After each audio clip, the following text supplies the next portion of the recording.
नमस्कार दोस्तों। कहानियों की श्रृंखला में आज सुनेंगे अंजू दुआ जैमिनी जी की कहानी नई मंजिल। ठंडी पुरवाई जिसमें मिट्टी की गंध, सूरज की रोशनी की आहट और हरे भरे खेतों की शीतलता बह रही थी। खिड़की से आकर रसोई घर में कार्य निपटाती सुभागा को बार बार छू रही थी। उसे छूकर अपने बहाव से उसे छेड़ रही थी।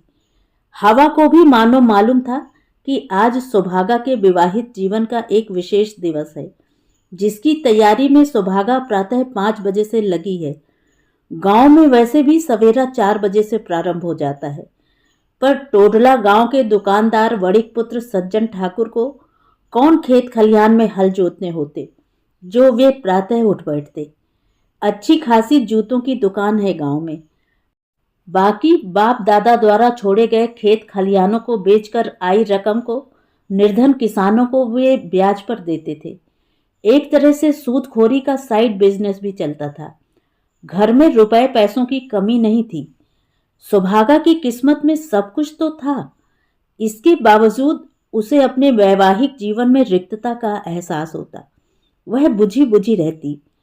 सज्जन ठाकुर कई बार उसे टोकते, जब देखो जब चेहरे पे 12 बजे रहते हैं, कभी हंस दिया कर। भज्जन की घरवाली को देख, उससे सीख कि कैसे हंसा करें सह। मुंह सुजा के बैठने से कौन तने राम जी मिल जाएंगे। हट मेरे सामने से, जा बैठ चौके में, तेरी जगह वहीं है। सुभागा को पति की झाड़ खाने की आदत पड़ गई थी। शादी के वक्त सज्जन कुमार की सज्जनता की मिसाल दी जाती थी। सुभागा भी इतरा उठती। आज उसे वह दिन याद आ रहा था जब ब्याह कर इसी आंगन में उसकी डोली उतरी थी। नई बहू का स्वागत करो भाई, आ गई घर की मालकिन। कितनी सकुचाई शर्माई बैठी थी सुभागा। पिता सम ससुर का स्नेह पाया था। आज वह जिंदा होते तो उसकी ऐसी हालत कभी ना होती। सोचकर एक आंसू ढलक गया। प्रातः 5 बजे से 6 बजे तक यही 1 घंटा उसका नितांत अपना था। जब से बिटिया रुंझुन कानपुर चली गई पढ़ने और बेटा शैलेश भी वहीं नौकरी कर रहा था, तब से वह अकेली घुल रही थी। जब से बच्चे गए हैं, तब से उसका मन उचाट होने लगा। कई बार सोचती कि उड़कर बेटे के पास चली जाए। बेटे ने वहीं छोटा सा फ्लैट ले लिया था। वह वहां रहती तो रुंझुन का हॉस्टल छुड़वा देती। वे तीनों वहां चैन से रहते। तीनों, चारों क्यों नहीं? यह सोचकर वह कांप उठी। आज कैसे कहेगी उसे? शाम को कैसे करेगी सामना उस चौथे का? शाम की याद आते ही वह थर्रा उठी। गर्म गर्म तेल की एक छींट उसकी कलाई पर आ गिरी। जाने कैसे आंसू की एक बूंद उसकी आंख से छलक कर तेल में आ गिरी थी। तेल भी जल का साथ पाकर तड़क उठा था। कौन कहता है कि विपरीत स्वभाव सदा एक दूसरे को आकर्षित करते हैं। गर्म तेल और ठंडा जल मिलते हैं तो तड़तड़ तड़ तिलमिला उठते हैं। काफी देर तड़तड़ाने के बाद शीतल जल ही समर्पण कर देता है और गर्म तेल के सामने घुटने टेक उसमें घुल जाता है। शायद घुलता न होगा, वाष्पित होकर उड़ जाता है। तेल के हाथ कुछ नहीं लगता। सामने वाले को लगता है कि पानी की बूंद उसमें घुल गई है, पर वह तो अदृश्य हो जाती है। आज मैं भी बूंद की तरह, सोचकर उसके मुंह से सिसकारी निकली। माथे पर उतर आई बूंद को उसने रसोई में रखे तौलिए से पोंछ लिया। कितना अच्छा होगा, बच्चे भी 3-4 घंटे बाद पहुंच जाएंगे। क्या वे मेरा साथ देंगे? क्या सोचेंगे? पता नहीं। खैर, जो भी हो। कहाँ मर गई? आज चाय मिलेगी या नहीं? पति की दहाड़ती आवाज सुन वह सोचों की तू मैं से छूट बाहर आई। पुरानी बातों की पकड़ वह अभी भी अपनी कलाई पर महसूस कर रही थी। उसने हौले से कलाई सहलाई। पता ही नहीं चला कब 6:30 बज गए। उसने चाय का भगोना गैस पर चढ़ाया। आज विवाह की रजत जयंती पर सुबह सुबह वही कड़वे बोल। उसका मन कसैला हो गया। इस आदमी को बीवी से बात करने की तमीज पता नहीं कब आएगी। शायद इस खानदान में ऐसा ही रिवाज है। वह जल्दी जल्दी चाय बनाने लगी। कम से कम आज के दिन वह अपमानित होना नहीं चाहती। अनायास उसकी यादों पर उस दिन ने दस्तक दी जब रोज की तरह इन्होंने शाम को 3-4 यार दोस्त घर बुलवाए थे। वह रसोई में गर्म गर्म पकौड़ियां तल रही थी। इतने में गैस खत्म हो गई। सिलेंडर बदलने में थोड़ा समय लग गया।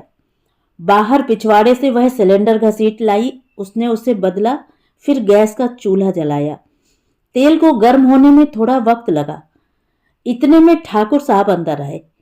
पकौड़ियां अभी बनी नहीं थी। यह देखकर उनका पारा चढ़ गया। गुस्से में गालियां बकते उन्होंने सुभागा के नाक पर मुक्का मारा। नाक से छलछलाता रक्त बहने लगा। रक्त देखकर भी ठाकुर अंदर चला गया। बेचारी सुभागा नाक दबाए पकौड़ियां बनाने लगी। अक्सर देर रात तक शराब के दौर चलते। मांस मछली हर दूसरे दिन यारों के उदरस्त हो जाती। खूब पैसा लुटाया जाता महफिलों पर। सोचकर सुभागा की आंख फिर भर आई। आज क्या हो गया है उसे? बार बार उसकी आंखें छलछला रही हैं। झाड़ और मार खाना तो रोज की बात है। फिर विवाह की वर्षगांठ तो हर साल आती है। आज 25वीं बार आई है। शायद इसीलिए वह पुराने जख्मों को ताजा होते देख रही थी। वह 25 वर्षों की जलती धूप में चलकर पांव में फफोले पैदा नहीं करना चाहती, पर जाने क्यों बार बार अपने को धूप में खड़ा पाती। वह चाय बनाकर पति को दे आई। आज अच्छी तैयारी कर लियो शाम की दावत की, कोई बखेड़ा खड़ा न करना। 3-4 यार दोस्त बुलाए हैं और उनकी पत्नियां भी। और हाँ, ढंग के कपड़े लत्ते पहन लियो। तेरे धोरे कपड़े तो हैं ना? जेवर भी पहन लियो। यूं नंगी बुच्ची आकर ना खड़ी हो जाइयो। जी अच्छा। वो देवर जी और रमोला को भी बुला लेते। सकुचाते हुए उसने पति को सलाह दी। तो रहन दे, बड़ा प्यार आ रहा है देवर पर। रमोला को बुला तो लेता, पर तेरा ही मुंह बन जाता। आज के दिन मैं अपना मूड खराब नहीं करना चाहता। चल जा अंदर, काम कर अपना। बड़ी आई सलाह देने वाली। चिड़चिड़ाते ठाकुर ने अपनी आदत के मुताबिक कड़वे बोल बोले। सुभागा बैठक से होती हुई रसोई में आई। एक यही कोना तो उसका अपना है, नितांत अपना। ये खिड़की, दरवाजा, दीवारें, ये गैस। पहले तो चूल्हा था। गैस के आ जाने से चूल्हा उसने रसोई की परछत्ती पर रख दिया था। पड़ा होगा बेचारा वहां सुबकता। कहीं मैं भी बाद में सुबकती न रहूं उस चूल्हे की तरह, सोचकर वह डगमगा गई। पकौड़ियां कच्ची करके उतार ली थी। शाम को इन्हें पका दूंगी। रसोई में धुआं भर गया। उसके भीतर भी धुआं धुआं हो रहा था। कुछ बाहरी धुआं तो कुछ भीतरी। उसके असर से उसकी आंखें मिचमिचाने लगीं। आंखें मलती वह दालान में निकल आई। कुछ देर शीतल हवा का साथ हो जाए। एक वह समा था जब बच्चे छोटे थे। इसी दालान में पौधों और मिट्टी के संग बड़े हुए थे। बढ़ते बच्चे जब गली के आवारा बच्चों के साथ खेलते तो उसका मन क्रोध से भर उठता। उन्हें चपत लगाती, घर के भीतर घसीट लाती। फिर दोनों की ट्यूशन लगा दी। स्वयं तो ज्यादा पढ़ी लिखी ना थी। बच्चों को ऊंचा पढ़ाने की जिद थी उसे। 1-2 बार ठाकुर ने कहा भी, क्या फायदा छोरे छोरी को पढ़ाने का? छोरा जमींदारी करेगा और दुकान संभालेगा। छोरी ने तो वैसे भी ब्याह के बाद चूल्हा ही फूंकना है। पर सुभागा ने इस बाबत कोई समझौता नहीं किया। उसे उस दिन की याद ने झचकोरा। उसकी देवरानी रमोला घर में ब्याह कर आई थी। वह पढ़ी लिखी थी और गांव के ही स्कूल में टीचर हो गई। उसने ही जिद करके रुंझुन को पढ़ाने की बात कही थी। माजी और देवर शादी होते ही अलग घर में चले गए थे। वह घर हवेली से दूर था, वरना पहले तो 5 साल देवर और सास ससुर के साथ वह इसी हवेली में रही। सुबह उठकर सारा काम निपटाना, सास ससुर की सेवा, देवर को समय से चाय नाश्ता देना, पति के आदेश पर कठपुतली की तरह नाचना, बच्चे हो जाने पर उनमें खो जाना। इन सब के बावजूद रात को ठाकुर की लात खाना। ये लातें रमोला के आने के बाद ज्यादा पड़ने लगी। रमोला पढ़ी लिखी है, रुंझुन को भी पढ़ाती है, पति को भी संभालती है, सुंदर भी है, सलीके के कपड़े भी पहनती है, मुस्कुरा कर बात करती है, सर्वगुण संपन्न है। सुन सुनकर उसके कान पक गए। क्या सब कुछ रमोला है? वह कुछ नहीं। जब से रुंझुन ने चाची से पढ़ना शुरू किया, वह भी उसकी तारीफों के पुल बांधती। कई बार उनके घर ही रह जाती। मां को अपने हाथ से बेटी निकलती दिखाई दी, पर बेटी की खुशी की खातिर वह चुप रही। करीब 2 साल बाद 12 वर्ष की रही होगी रुंझुन। अचानक देखा कि वह रोती हुई चली आ रही है। वह भयभीत हो गई। कहीं कुछ अनर्थ?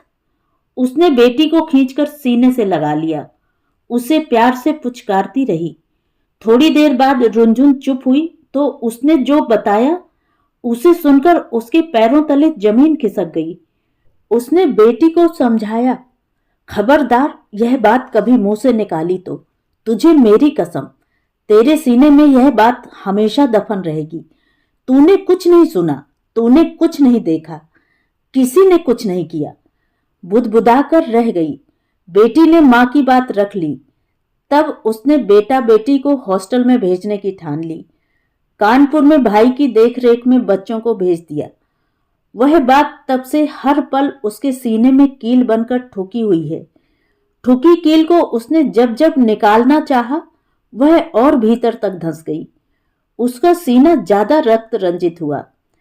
ईसा तो एक बार सलीब पर चढ़े थे, वह बार बार चढ़ी। कितनी बार चढ़ी और तब से लटकी हुई है। अभी तो कितनी जिंदगी है, किसी को क्या मालूम। यदि मान लिया जाए कि वह 100 वर्ष की जिंदगी ईश्वर से लिखवा कर लाई है, तो भी आधी जिंदगी उसे और जीनी है। तो क्या यूं लटके लटके इस जीवन में खुलकर सांस लेने का हक उसे कब मिलेगा? वह प्रश्न के साथ लटकी हुई सी भीतर आ गई। आज के दिन क्यों उसे बार बार यादों का दीमक नोच रहा है? वह जल्दी जल्दी हाथ चलाने लगी। ठाकुर को नाश्ता दिया, वे काम पर चले गए। उसके बाद स्वयं नाश्ता करने बैठी। जल्दी जल्दी करने लगी। 1-2 घंटे बाद बच्चे भी आ जाएंगे। खाते खाते सोचने लगी, पता नहीं वे क्या सोचेंगे। जो सोचना है सोचें, मैंने तो सोचना छोड़ दिया है। विवाह के उस दिन ने उसे एक बार फिर खुरचा। आज से 25 वर्ष पूर्व विवाह मंडप पर पंडित द्वारा बोला जाने वाला पवित्र मंत्रोच्चार, साथ रहने की कस्में, 7 फेरे, अटूट बंधन। क्या विवाह 7 जन्मों का बंधन होता है? यदि ऐसा है तो क्या 7 जन्म तक पति पत्नी से ऐसा ही व्यवहार करता है? क्या 7 जन्म तक पत्नी मार और फटकार सहती रहेगी? क्या 7 जन्म तक पति शासक रहेगा? क्या 7 जन्म तक सांस लेने के लिए इधर उधर देखना पड़ेगा? उफ, एक जन्म तो निभा नहीं और शास्त्रों ने 7 जन्मों तक साथ निभाने की बात लिख दी। यह जन्मों का बंधन है या नजरबंद का संबंध? क्यों सोच रही है वह ये बातें? उसने बर्तन समेट कर रखे। काम वाली छोटी लड़की बर्तन साफ करने लगी। वह अपने कमरे में गई, अलमारी खोली, वहां रखी सिलाई मशीन को देखा, उस पर हाथ फेरा। एक यही तो है उसके सुख दुख की साथिन। कितने वर्षों से उसके साथ है। उसके एक एक आंसू का सबब जानती है। सुभागा के आंसुओं को अपने धागे में पिरोकर वह लोगों के कपड़े सिलती रही। इसके एवज में आज सुभागा के पास हजारों रुपए जमा हो गए हैं।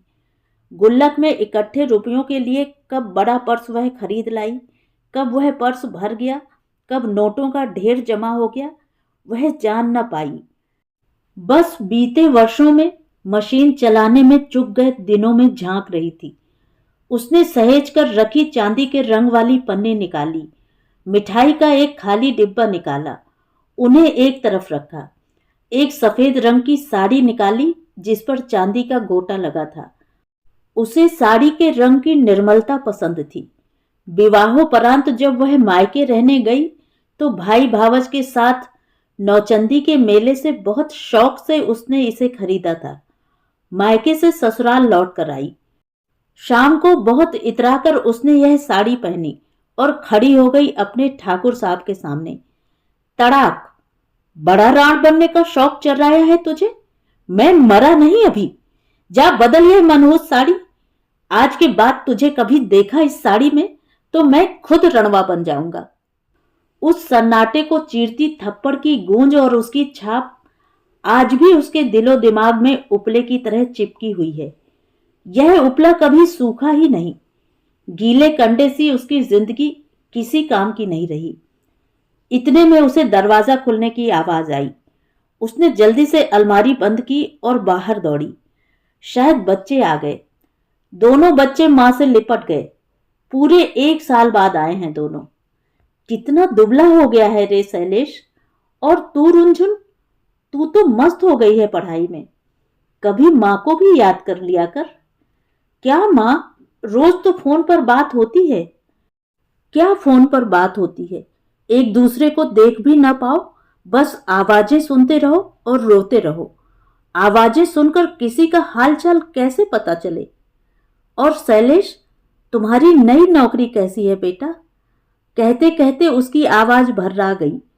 बच्चों को इतने दिनों बाद अपने आंचल से लिपटा पा वह आंसुओं के बांध को टूटने से रोक न पाई। ममता का छल छल करता जलजला अपने वात्सल्य से पोर पोर भिगो रहा था। बच्चे भी मां की ममता से भीग भीग गए। दोनों को साथ लिए वह अंदर आ गई।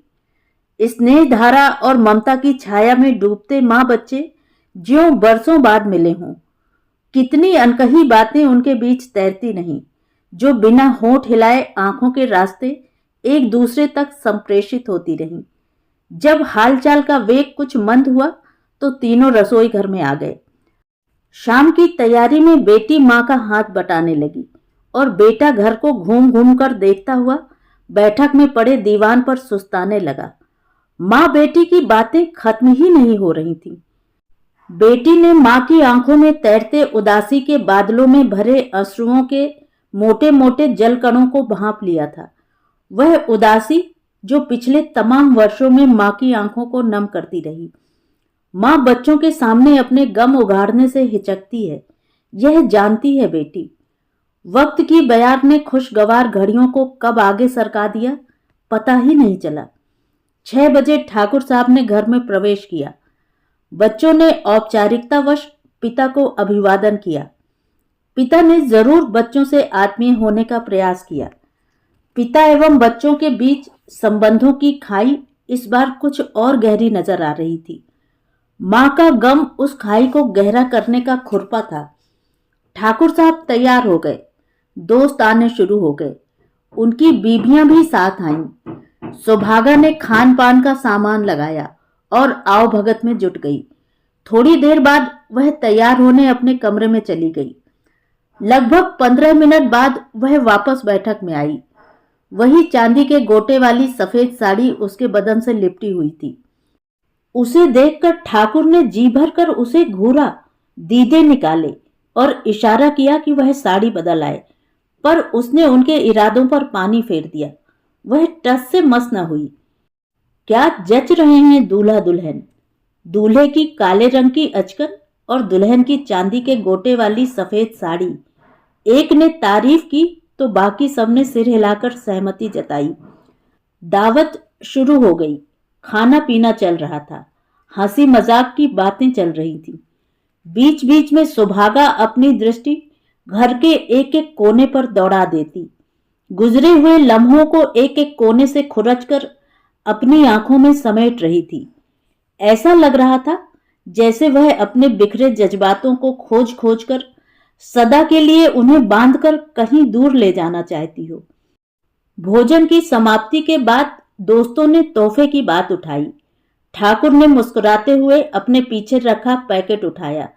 उसमें लिपटा मखमली कपड़े का डिब्बा खोला। उससे सोने का चमचमाता रानी हार निकाला। सबकी आंखें फटी की फटी रह गईं उस कीमती तोहफे को देखकर। बड़ी अदा से सिर ऊंचा उठाते हुए ठाकुर ने अपनी रानी को रानी हार पहनाया। सबने जोरदार तालियां बजाईं। तत्पश्चात दोस्तों ने भाभी को तोहफे के लिए कहा। सुभागा उठकर अपने कमरे में गई।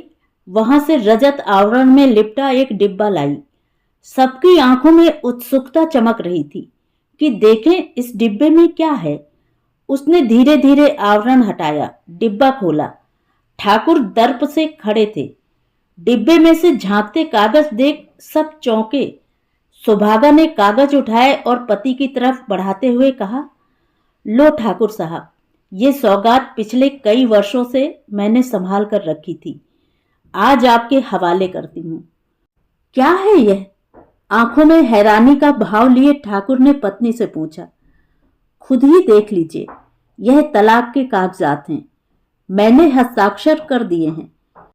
ये उसी तलाक के कागज हैं जिस तलाक की बात करके आप पिछले 25 सालों से मुझे धमकाते आ रहे हो। मैं सही वक्त का इंतजार कर रही थी। आज मेरे बच्चे पढ़ लिख गए हैं, मेरा तब पूरा हुआ, अब मैं यहां से जा सकती हूं। समंदर सी धीरता धरे उसने शांत वाणी में ठाकुर को कहा, तुम पागल हो गई हो, दिमाग खराब हो गया है तेरा। तू क्या सोचती है, तेरा बेटा रखेगा तुझे? शादी होते ही तुझे निकाल बाहर करेगा, मेरे बगैर तेरा गुजारा नहीं। दहाड़ते हुए वह बोला। यह सुनकर बेटे ने आगे बढ़कर मां का हाथ थाम लिया और दूसरा हाथ बेटी ने थाम लिया। देख लिया ठाकुर, मेरे बच्चे मेरे साथ हैं। रही बात बेटे पर निर्भर रहने की, तो मैं इस घर से सिलाई मशीन ले जा रही हूं। वही सिलाई मशीन जिस पर कपड़े सीकर मैंने रुपए इकट्ठे किए और अपने पैरों पर खड़ी रही। बेटे होने का कुछ फर्ज तो यह भी निभाएगा। तुमने पति का फर्ज नहीं निभाया तो क्या? उसने जवाब दिया। सुनकर ठाकुर को सांप सूंघ गया। वहां उपस्थित महिलाओं में से एक ने कहा, सुभागा, एक बार फिर सोच लो। एकाएक ऐसा क्या हो गया जो आप घर छोड़ने पर आमादा हो गई? एकाएक नहीं, पिछले 25 सालों से मैंने इस पल का इंतजार किया है। इनकी करतूतें आप लोग नहीं जानते। मेरा अर्ध विक्षिप्त देवर भज्जन आजकल हिसार में अपनी बीवी रमोला के साथ रह रहा है। उसी रमोला ने मेरे गृहस्थ जीवन में आग लगाई है। जब से वह ब्याह कर आई, मेरे जीवन में जहर घोल दिया। पति सुख से वंचित उसने अपने जेठ यानी इन्हें फंसाया। बिटिया रुंझुन को पढ़ाने के बहाने अपने पास रखती। बच्चा पाने की ललक ने उसे बहुत नीचे गिरा दिया और ये भी उस दलदल में गिरे। ये भी बराबर के अपराधी हैं। इसी रुंझुन ने इन दोनों को दरवाजे की झिरी में से गलत अवस्था में देखा और दौड़ती हुई मेरे पास चली आई। इसने एक एक शब्द बयान किया। मेरे देवर का बच्चा दरअसल उसका नहीं बल्कि इनका है। यह बात आप नहीं जानते। कुछ वर्षों से वह हिसार में है तो ये वहीं उसे खर्चा पानी दे आते हैं। इतने वर्षों से मैं उसकी छाया के साथ इस घर में रह रही हूं। जब देखो तब ताने, रमोला की तरह रहो, उसकी तरह खाओ पियो, रमोला ऐसी है, रमोला वैसी है। मैंने तो इनसे कभी नहीं कहा कि तुम शरीफ पति की तरह रहो। अब इतने सालों से अपनी सौत की छाया के साथ रहते रहते मैं चुक गई हूं। निचुड़ गई है मेरी जिजीविषा। बच्चों के सहारे शायद नए सिरे से जीवन शुरू कर पाऊं। थके हुए स्वर में उसने अपना सीना चीरकर गम का मवाद सबको दिखाया। उसके बहते मवाद को देख सब सकते में आ गए। ठाकुर ने स्वयं को हारा हुआ महसूस किया। सुभागा ने अपना पर्स, मशीन और कपड़ों का बैग उठाया। उसने रानी हार गले से उतारा और ठाकुर के हाथ पर धर दिया। ठाकुर के एक हाथ में कागज और दूसरे में रानी हार। वह ठगा हुआ महसूस करने लगा। दोनों बच्चों का हाथ थामे सुभागा चल पड़ी नई मंजिल की ओर। तो ये थी कहानी। कहानी आपको कैसी लगी कमेंट करके ज़रूर बताएं।